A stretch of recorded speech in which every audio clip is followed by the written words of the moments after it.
कायच करावं आम्हाला काही समजत नाही. मोबाईल सकाळी उघडला, काम झालं हातातलं की म्हणलं थोडा मोबाईल घ्यावा, थोडा इंस्टाग्राम बघावा, की अशा अशा रील यायला लागल्यात ना, दिमाग खराब व्हायला लागले माझं तर.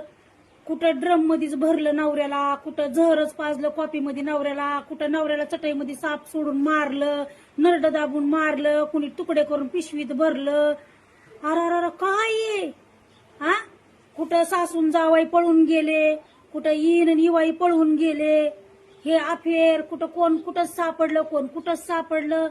अरे नका ना हे सगळं दाखवा आम्हाला. कशासाठी दाखवतात हे आम्हाला सगळं हा? अरे हे सगळं टॅलेंट आमच्यामध्ये कुठून कुठून भरलेलं आहे, पण अजून आम्ही कुणाला हे टॅलेंट आमचं दाखवलं नाही. तुम्ही कशाला आम्हाला दाखवता हे सगळं? हॅलो